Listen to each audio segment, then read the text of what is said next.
gonna try a power attack. All right. 26. Do you want to use a shame point? No? That's a hit. Okay.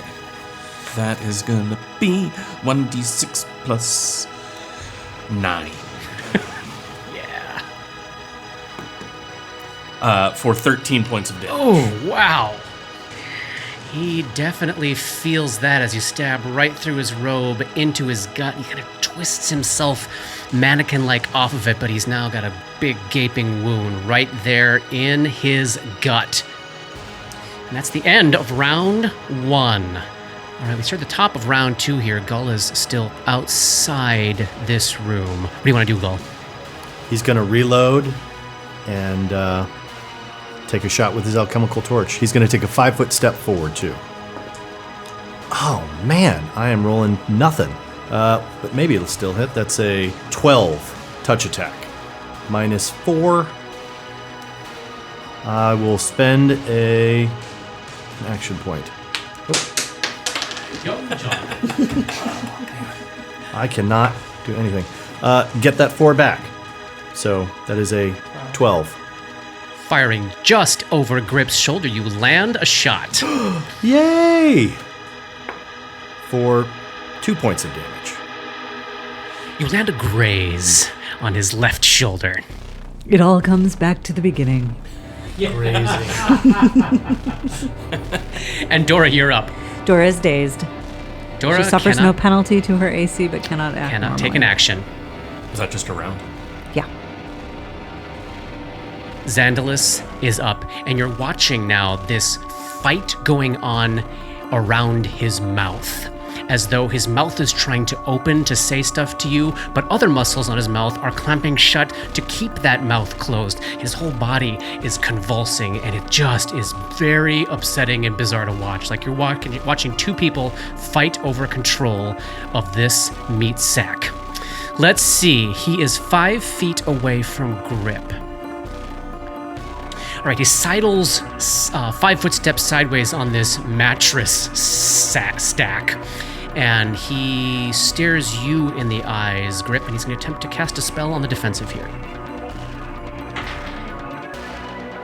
Okay, Dora would notice the telltale signs of someone perhaps using a move action to solidify their thought components, but you feel an eruption of pain inside your mind, Grip, as all of your memories are extracted and thrust back into you. Give me a will save. Is this an evil creature? This is an evil creature. Thank you. 22. You take 5 points of damage, and then he does the same little cocky grin to you, and as a swift action, makes you relive it for 6 points of non-lethal damage. Remind me, so if non-lethal and regular meat, then I'm you fall unconscious. unconscious. Okay. Ray, you're up. You're about 30 feet away from him at this point. Yeah, I still only have 20 feet of movement, so I can't really attack him. But what I can do is I'm going to move into the room Yep. and use the Wand of Bless. Move action to get it out. Can I draw the wand while I move? No? No. All right. But you could do it from there, I think. Get everybody. Yes. Oh, yeah, everybody's within 30 feet of you. Yes. So draw the wand out and cast Bless. Yep. Grip, you're up. He's still within reach, though he's edging a little further away back into a corner there. We're gonna flurry of blows him. Alrighty. Yeah, we are. Power attack? I think so. Yes. Okay. So, okay. Are you going to do that pugnacious thing? We'll see. How's it worded? Do one as an immediate action, increase melee reach by 5 feet for 1 round, or treat weapon as one size category larger for damage rolls for 1 round. Okay. Then yes, I will try to do that Okay. with a power attack. With your fists? Yes. So that's +5. That's a natural 2 for a 7. That's not gonna do it. That's a 15. I'm gonna shame point that. Throw some shame at that roll. 15, 21. That's a hit. dodges out of the way of the first punch, but you catch him. So that will That be... cocky little face. I did the thing, so that's 2d6. That's 13. 13 points of damage. Huge blow. Still on his feet. And that's the end of round 2. Round 3 starts with Gull. Gull, he's now directly in a line right in front of you, but you can tell from the way he's heading, he's looking like he might be trying to duck back into some of those rooms around a corner here where you might not have a line of sight on him any longer. But for the moment, he's still in the open. I'm going to go ahead and I've got a load. Yeah. It's just a move action, or I can move. I'm going to go ahead and load as a move action. Yep.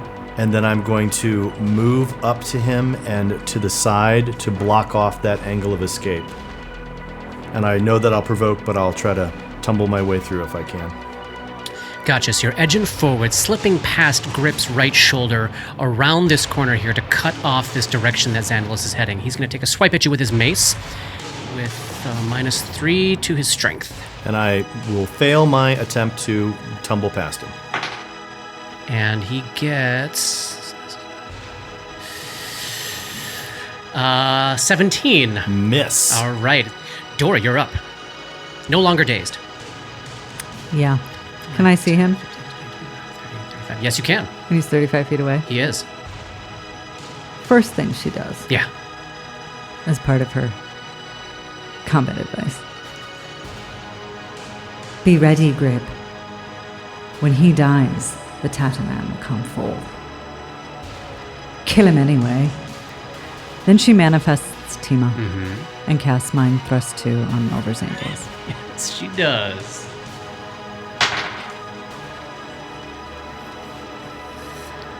$14 on the will save. It's a fail. All right. Nice. Oh my god. 28. Oh, 8, man. 7, 7, 6. Holy crap. I mean, sometimes you cast a second level spell and you're like, man, that wasn't worth a second level spell shot. And then sometimes you're like, that was worth all of them. Yes. Take all of them. Oliver Xandalos, his head erupts, and as his body starts falling beneath the space where his head had once been, you see yellow mist filling in behind him. You're watching in like slow-mo here as the body sinks down. Yellow mist follows up behind it. The yellow mist turns black, and now you're seeing like crackles of lightning inside this blackish, yellowish, humanoid-shaped cloud of mist. And then there is an eruption of Tatterman howling. At last! Even she couldn't manage it. She found ways. She found ways to bring me here in the flesh for a moment, for a little time, but only for a time. But you've done what Ariadne could never do. You have freed me. I mean, you have to free him to kill him. Yeah. You mean killing the old man wasn't the end of the adventure? And as he materializes into the recognizable form of the Tatterman, this gray-fleshed being wrapped in yellow bandages with no eyes, this lamprey mouth filled with teeth, clutching this gleaming war razor, you realize you're looking at a living nightmare standing in the material world, and everything about his presence in front of you is horrifying. It's almost impossible to even look at him. He does not belong here. The edges of him seem to ripple and fade like nothing real can or should do. He seems simultaneously 6 feet tall and the size of a mountain. He seems simultaneously perfectly solid and nothing but vapor. He seems to be here, but then when you blink, he's also way over there. And as he speaks, sometimes his voice is in sync with his lips, but sometimes it trails or even anticipates the movement of his mouth. He's speaking both forwards and backwards. I need a whole bunch of saves from everybody. I need a save versus fear, and all of you that are not Grip. So Grip got a really good view of him in the first minute of this campaign and had to make a check against his sanity. The rest of you were all sort of fighting a shape in the mist, I'm going to check sanity for the rest of the party's first sight of the Tatterman. But this is with the +2 from protection from evil? Yes. Let's start with Robert. He'll need to make one save here. Give me a save versus fear. 7. Familiar state for you there, Grip. You are shaken. Gulliver, you're next closest. Give me a save versus fear. The fear I rolled a natural 1 on. All right, you're shaken as well. And give me a check against your sanity. So 15, and I'm going to spend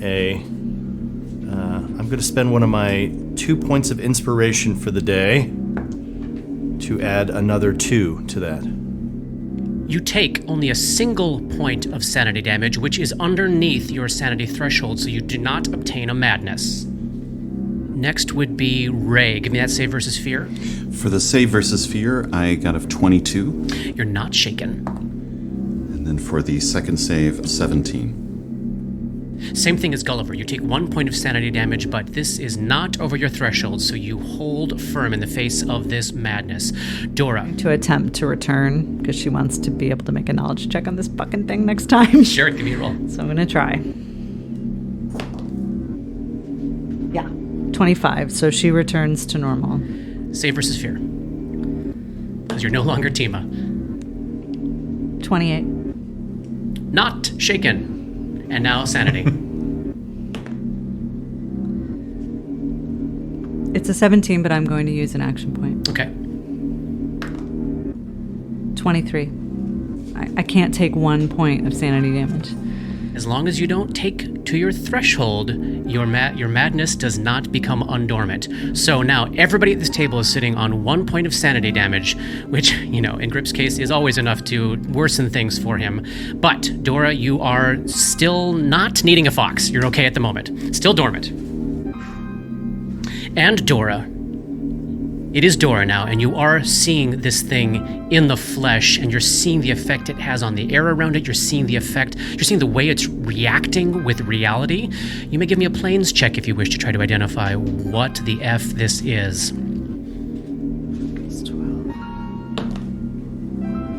29. Just tell me if it's immune to silver.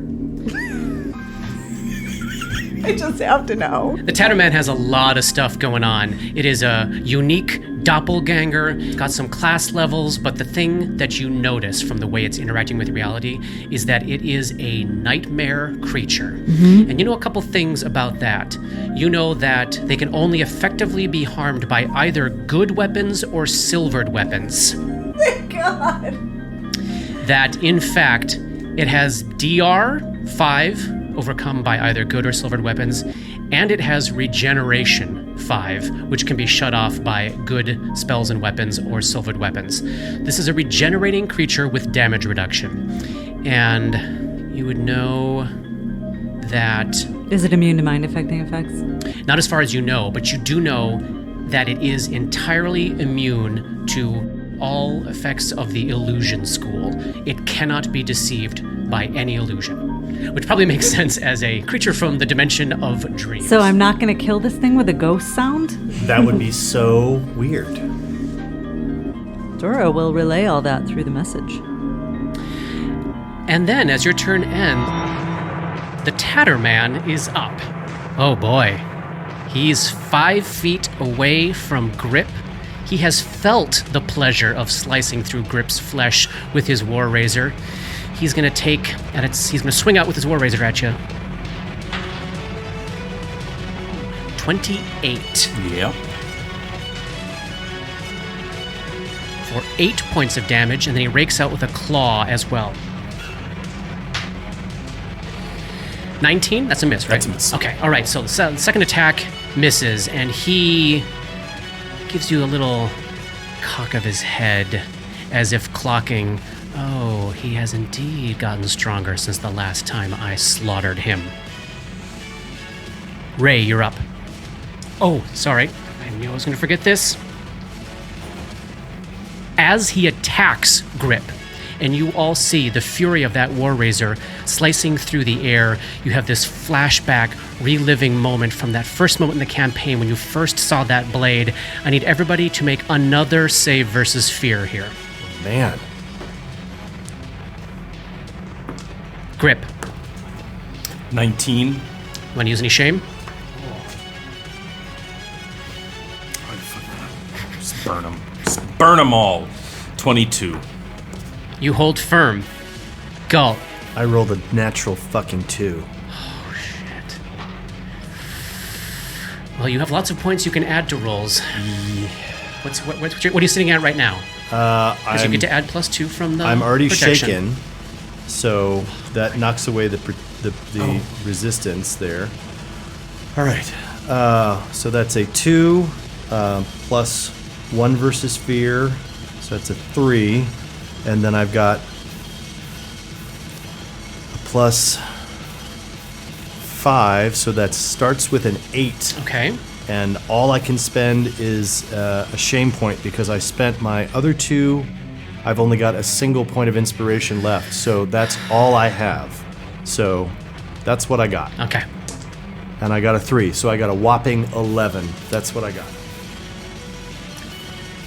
Gull is panicked. Read that out. That's the worst of the bunch. Panicked, you must drop anything you're holding and flee at top speed from the source of your fear. You can't take any other actions. In addition, you take a -2 penalty on all attack rolls, saving throws, skill checks, and ability checks. If cornered, you cower and do not attack, typically using the total defense action. The fascinating thing is here, because of that last move you took, the only path away from him is now 10 feet into the corner there, rather than, say, 100-some feet down the hallway. Yeah, when it's my turn, that's what I'm going to be doing. Let's get that save from Ray.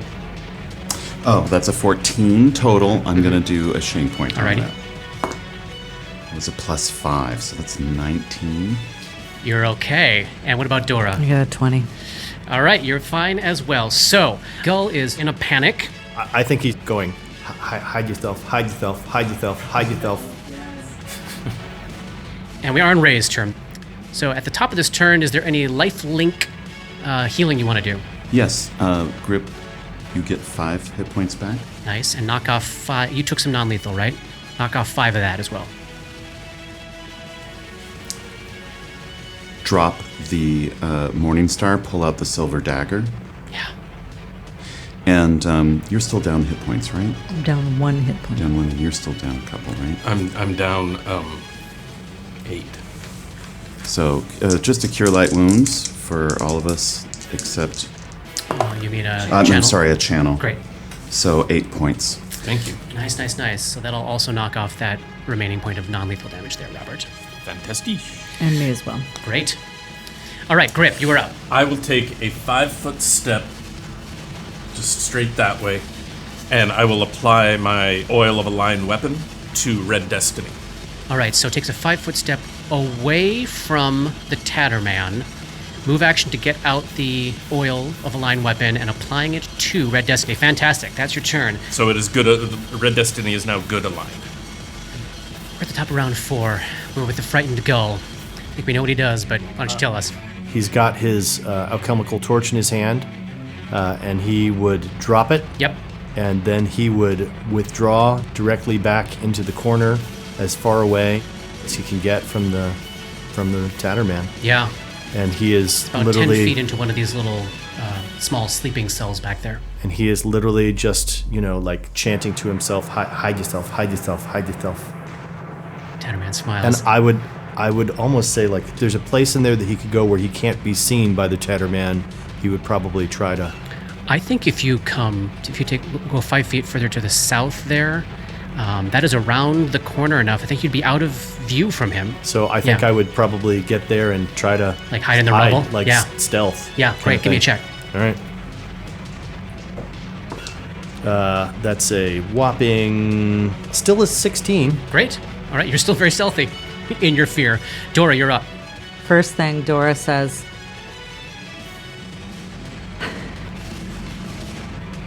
I'm trying so hard to think of some good combat advice for Grip. But really, it is sticking with the pointy end. There we go.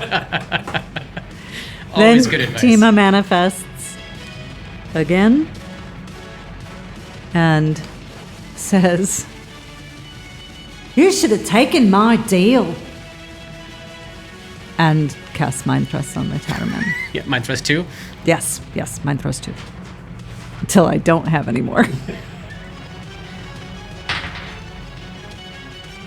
29. Yeah, save.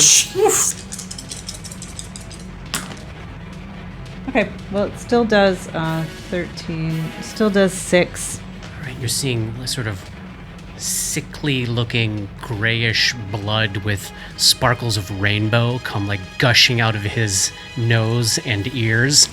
I combated, I swifted, I cast. So I think... Does Dora want to come back, or you want to stay as Tima for the moment? Because it's a free action, right? Gonna stay. You stay, okay. The Tatterman's up. At the top of his turn, he heals up 5 points of the damage he just took from Tima. He is... So Gull is successfully cowed as far as he's concerned. He can take a 5-foot step and close with grip, and he'll take 2 attacks. First attack with the Gleaming War Razor. Ah, Does he have partial cover? Oh, from the... Yeah, there is From the some chunk wall. of wall there. I like that. I think he's going to have to use a move action to get to the other square so he can attack freely. So he's only going to get 1 attack in. Have we checked? You're still shaken from slashing weapon, right? Okay, so you remain shaken. All right, so single attack. And that was a 22. Just. For 7 points of damage.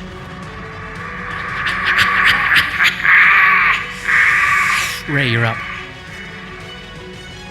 Would that count as a flanking position? That is a flanking position. Ray is in a place where if he moves up just to the edge of his 20-foot move, he can get directly opposite the Tatterman from our pal Grip. Silver dagger in hand. A natural 2 on the die. Yeah, that's plus He's- 6 is 8. all the flanks in the world ain't gonna help you there. Yeah. He's terrifying. He is literally a living nightmare. And that it has is already really killed hard to us. square down where he even is in space. The amount of focus it takes to just like fix his position in space as he's... Grip, you're up at the end of this round. Face goes slack, eyes go back, Yes, they do. Neck Yes, they goes do. crack. Yes, they do.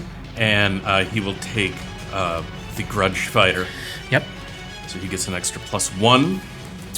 And he will attack with the good aligned Red Destiny. So that's 15. And you're out of shame? No, I have 2 left. Oh. So, what the hell, right? What did I say? 15? 18. And that's a miss. He dodges out of the way. And that's it. Top of round 5. Gull is still hiding in the corner. I think he probably, if he hasn't already, has now completely lost control of his bladder. There we go. Dora, you're up. Or Tima. Tima is up. I'm gonna do it again. Yes, of course you are. We didn't save them to not use them. Is this what it's for? I don't like him. 24. It's safe. All right. Oh, he's bleeding though. He regenerated. You regenerated. Oh, so that counts, right? Yeah. Somebody needs to hit him with something.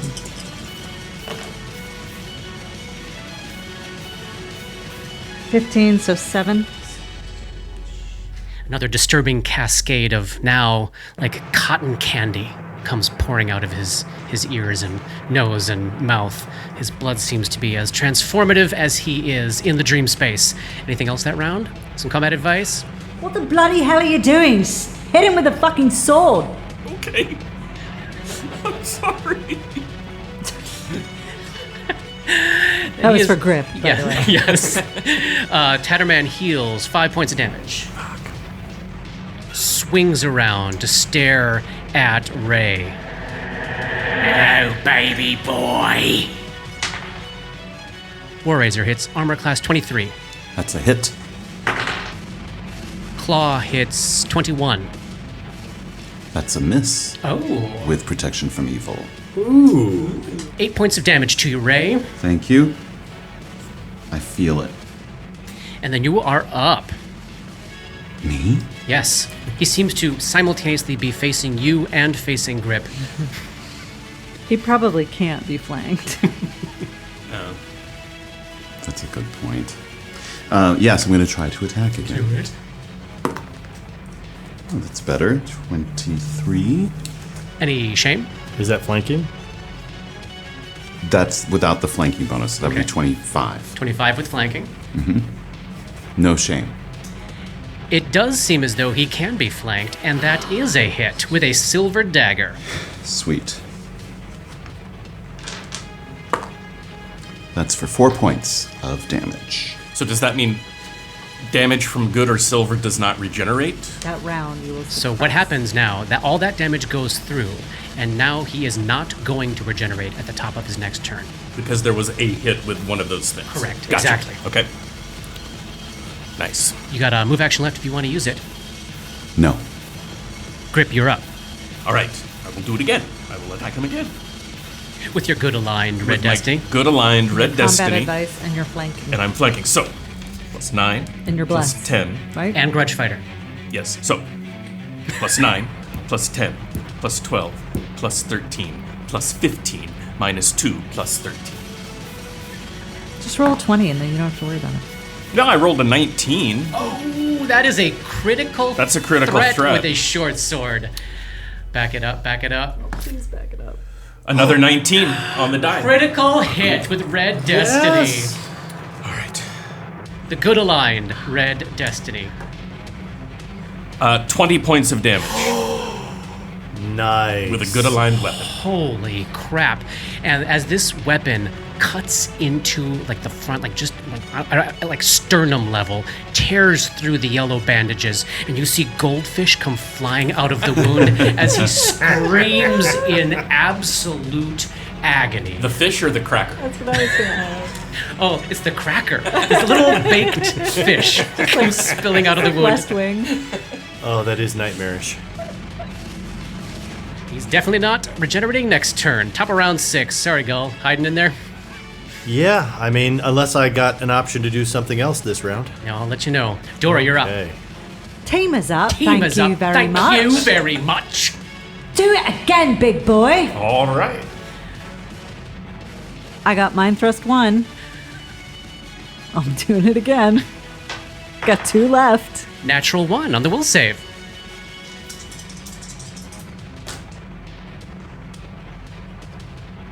$14.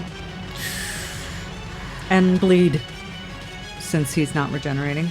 Nice. There is kind of a glowing blue liquid pouring out of the sides of his mouth and out of his nose, this time as he's bleeding. He's up. He does not heal. He takes 1 more point of bleed damage. And that kills him, right? Absolutely not. Well, it's the good aligned weapon that is tearing him apart. He's going to swing back on Grip and take a full attack. Natural 1 with the War Razor. It's got to come around. Okay, with the claw attack, that is a 22. Just. 9 points of damage with his claw. And then he takes a 5-foot step closer to Tima. No longer flanked. Ray, you're up. He's still adjacent to you. Flavor, 5-foot step. Not really a flavor step, but An actual step. An actual step in front of an actual Mummy. step in front of Tima. Is there anybody you want to heal? Is anybody... Yes, I'm going like- to Grip. You're getting 5 back. Okay. Thank you. How you looking, Ray? Ray's looking like he's might be bloody, Okay, all right. and I'm making an attack, All right. and that would be another 23. That is a hit. Great.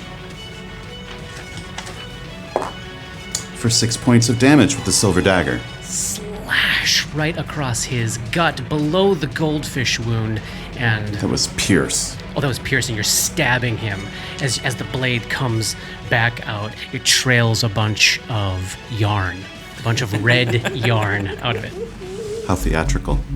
And he just as though, again, like he was a mannequin, as though everything sort of holding him, animating him in space, just goes out of him. This effect of him sort of wobbling and weaving and disappearing in and out of space in the air immediately ends, and he just thumps like a pile of wet, gray, dead meat on the floor, and the Tatterman is dead. Oh my god. Yeah. Oh, yeah. You were all looking at me like, and then 3 more come out. yes. Dora returns. Dora returns. So what do we do? What do we do immediately? We know none of us have seen Gull, and Gull, you don't know what's happening. You're still terrified. I would have had a line of sight on him. Yeah, you know where when he ducked. dropped it, so I would go and check on him. You're gonna go back and check on Gull. Great. What are you doing, Ray? I'm gonna follow. Great. Excellent. What about you? No, actually, I'm gonna check eyeball with Dora and see what Dora's up to. What's Dora up to? Heal yourself. But Dora will go to the body of the Tatterman. Yeah. Take her own silver dagger and literally just stab it in whatever's left to make sure. Give me a will save.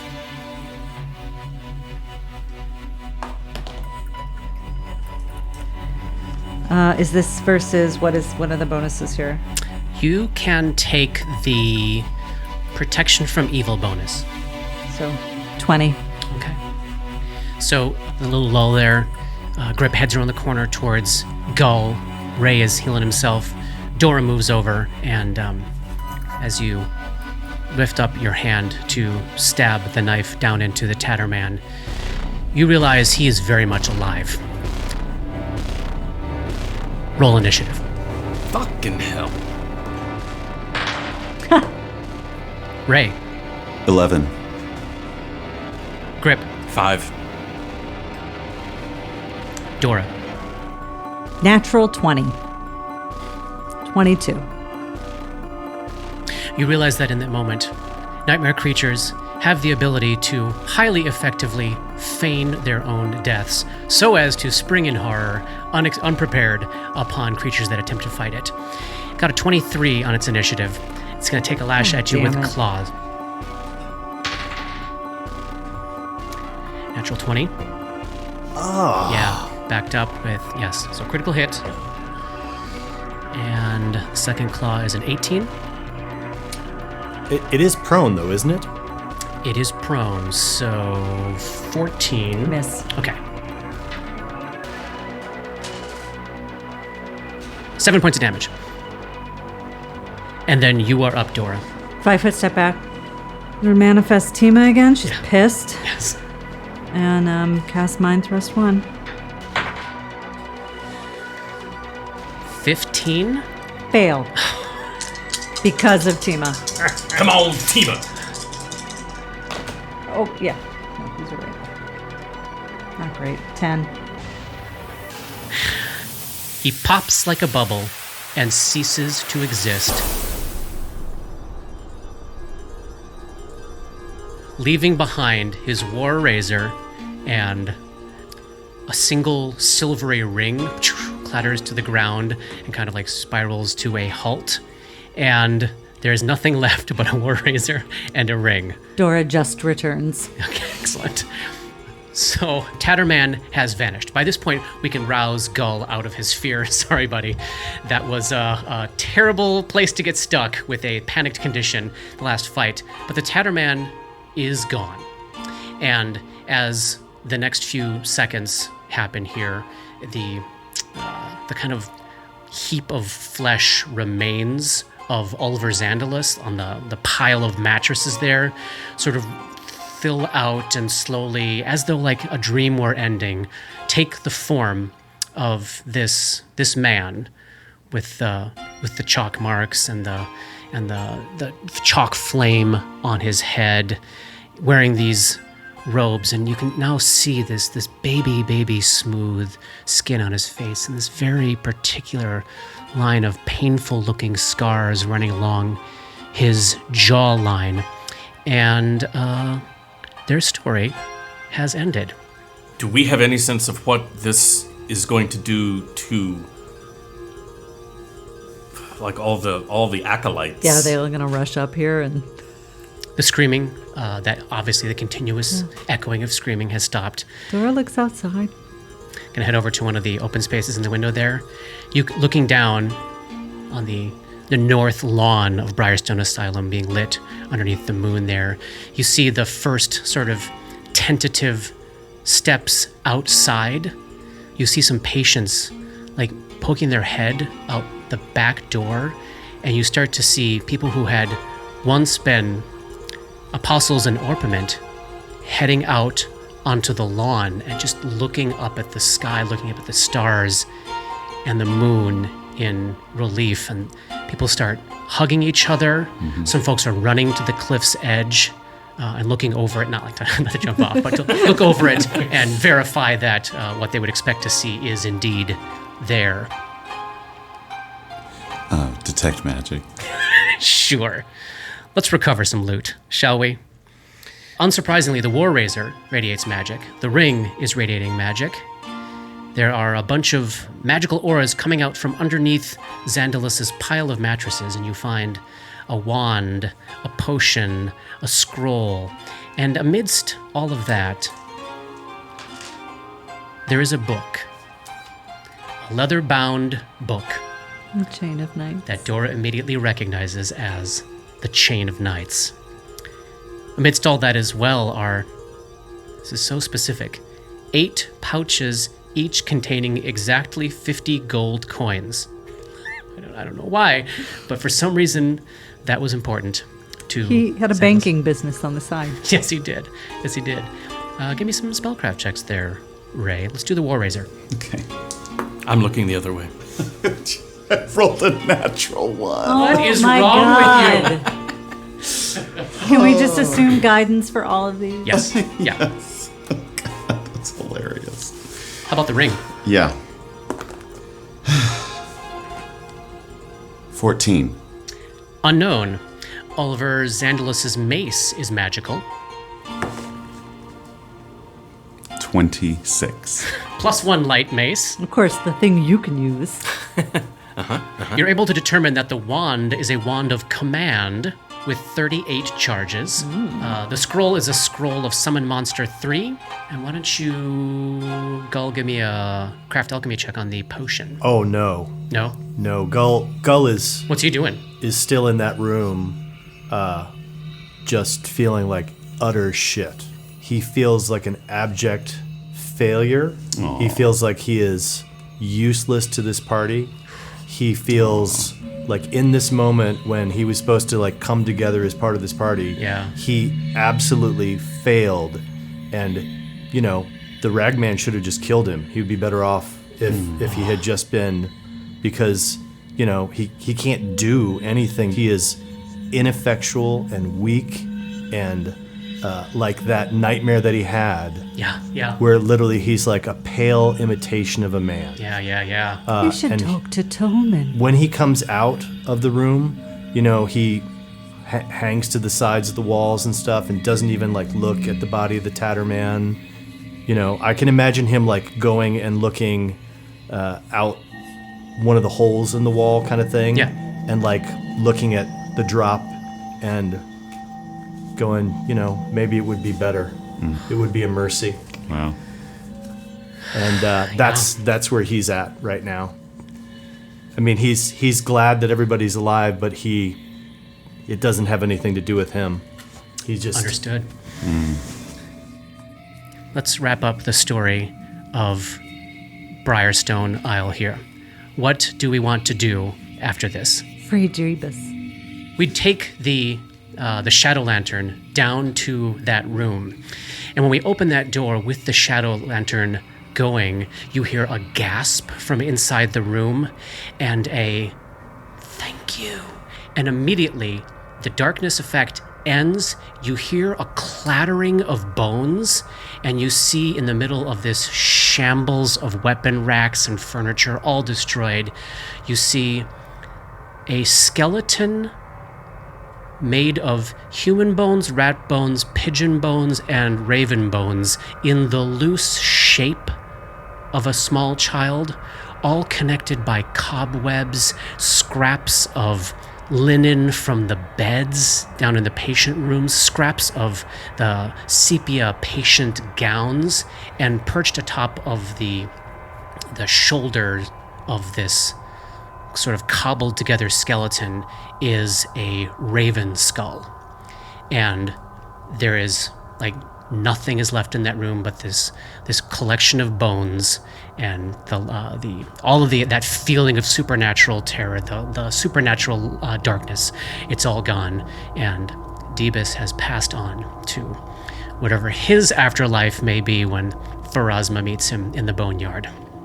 What's going on with Elburn and all the people down below? Yeah, so Elburn has joined up with the folks that were not the hardcore militant apostles in this exodus to the outside, with the intent of kind of keeping an eye on the militant apostles. So as the folks started streaming out, he's sort of keeping an eye on the apostles, such as they are, that are left. But you're seeing all of that fight, all of that fervor that had powered these guys, and most of them that were left down here at this point were men. You're seeing most of that fight having left them and milling about vacantly. So they're not participating in the "is everything okay? Oh my goodness" outside, but they don't seem to be having any aggressive action left in them. As you look out, you can look out and you can see into the north courtyard. It just looks normal. You know, like the grass has been stunted, the trees have kind of rotted out, but now there's just moonlight shining in it, and you can almost imagine it in its heyday as a place of beauty and serenity. Still looks kind of ugly now, but it no longer looks terrifying. And the chapel survivors? As you head back down there, everyone is indeed okay. I made a check on Loic, and he is still operating as normal for this 8 hours. And I imagine there is much rejoicing and embracing when you re-encounter them. And at that point, if the plan is to try to leave this place... Yeah, I don't ever want to see this place again. So Faustin would be able to lead you and the chapel survivors first out the front door. And again, you just see lawn sloping down to this kind of picturesque harbor with a whole bunch of docks where there are a couple of small rowboats that look like they would each hold around 5 or 6 people each. And he would look out across the fog-shrouded waters of Lake Encarthen and points off. Well, Thrushmoor is right over there. It's the closest settlement. They've got chapel. They've got housing. They've got the garrison. They've got the local magistrate. I think we should get everyone over there. Is there a drink to be had, perhaps? I certainly fucking hope so. And that's where Lowell's is. That is the seat of Lowell's power. There's a fucker I'd like to kill. So, we can head into these rowboats and take part in the ferrying over of the chapel survivors from Briarstone Isle to the mainland. Wow. And that is the end of chapter 35. Which brings us to our epilogue.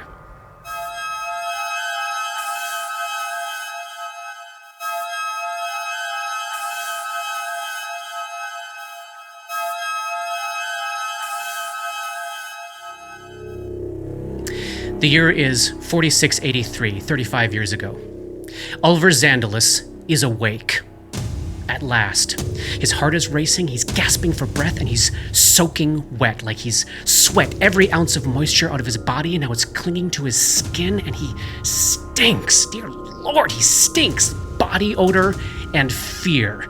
It's really hard for him to see. He feels like his eyes are wide open, but his field of vision is really, really thin, as though in reality he's barely begun to open his eyes. He has no idea where he is, why he's here, or what's going on.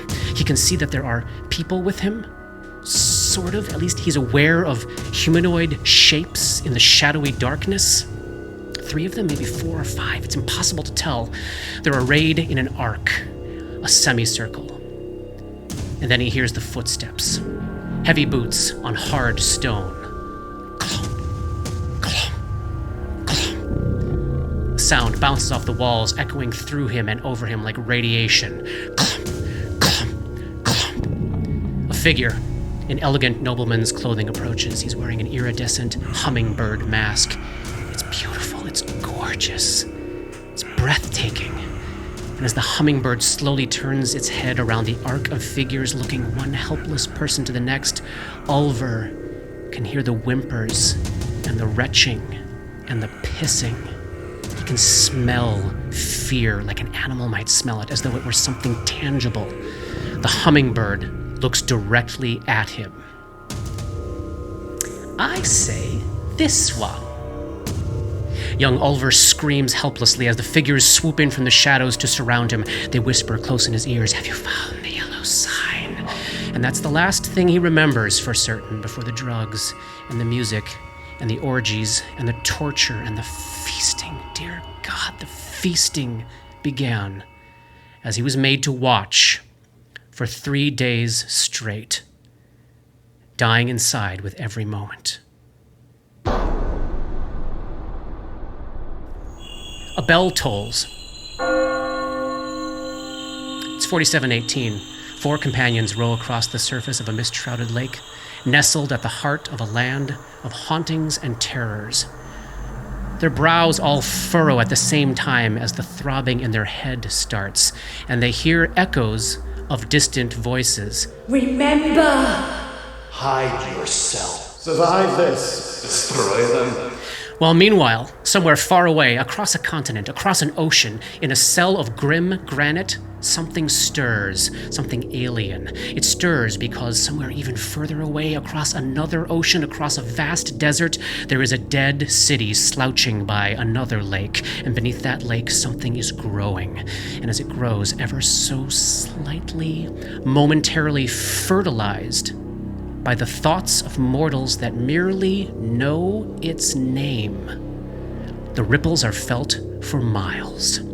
Over jagged mountains, raptors of gargantuan size scream. Beneath rolling desert hills, the sandworms roar, and in deep shadowy caves, the scorpion people hunker down and steel themselves for the worst. But back inside its cell of granite and its cell of dying human flesh, the alien mind chafes. The stakes are too high, but it cannot find them. They can't remember. This shouldn't be possible. Find them. A bell tolls. And in their boat on Lake Encarthen, these 4 exhausted, broken companions are lanced with excruciating pain.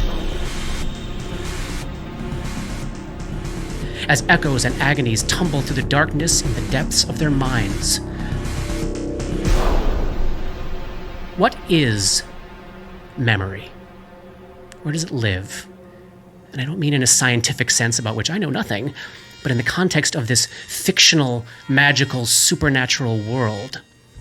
Maybe for the purposes of our story, maybe it's possible for memories to be removed from the shelves of the conscious mind and extracted from the caverns of the unconscious depths, but to live on in some form, in some fleeting, faint, unreliable, yet still present form, somewhere in the mists and fog, in the part of the subconscious mind that taps into the dimension of dreams. And maybe there, in the dimension of dreams, all that they knew lives on. It's just that the lenses of perception are so limited, they can only see the scraps, but perhaps the senses of an alien mind from beyond the stars are quite different, so it continues to search. And the bell tolls again. Things start filling in now for our companions. All the voices and visions from the prologue, you remember them now, very clearly. Same is true for any visions we had in our interlude. And now, to close. The year is 4679, the year is 4696, and 4699, and 4705. A 9-year-old child retreats from a scene of horror. They did what they did for different reasons, and then something terrible happened.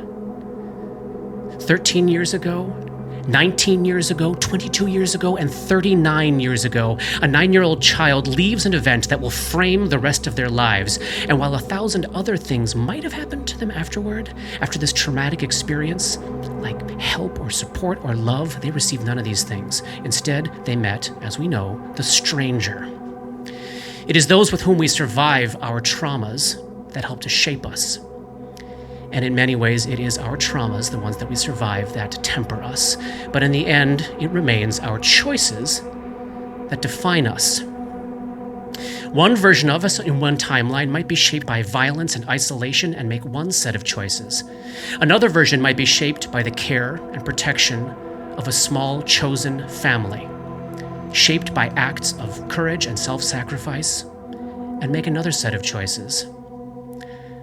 How far apart might those alternate selves be from one another? Most of us will never know. 4 of us might. The stranger, this thing in yellow, pretending to be a person, leans down and asks, "What is your name?" Call me whatever the fuck you want. The others call me Rip Tusk. I'm just trying to hold on here.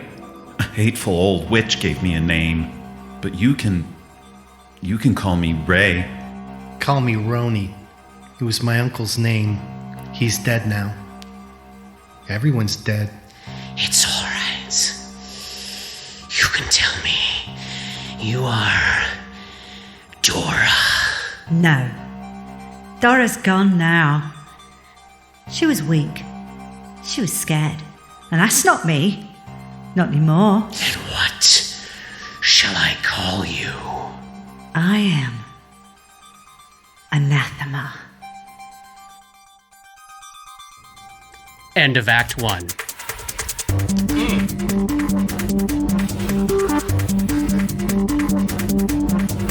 Dark Nexus is a creation of Plug and Hum Productions. This podcast uses trademarks and/or copyrights owned by Paizo Incorporated, which are used under Paizo's community use policy. We are expressly prohibited from charging you to use or access this content. This podcast is not published, endorsed, or specifically approved by Paizo Inc. For more information about Paizo's community use policy, please visit paizo.com/communityuse. And for more information about Paizo and Paizo products, please visit paizo.com. That's PAIZO.com. Dark Nexus uses music and soundscapes by Sirenscape. Check them out at sirenscape.com. That's SYRINSCAPE.com. Opening and closing themes, along with additional music, composed by Rob Kauzlaric. Artwork for Dark Nexus is by Matt Wahlquist. Special thanks to Toy, without whose generosity this project would not have been possible. And thanks to DMCP, Richard and Ari, Paul and Shannon, Chris, Scotty, Jason, Jess, Joe, Chelsea, Matt, Dave, Darren, and everyone we've gamed with over the years for all the memories and inspiration. I really enjoyed making this podcast with you guys.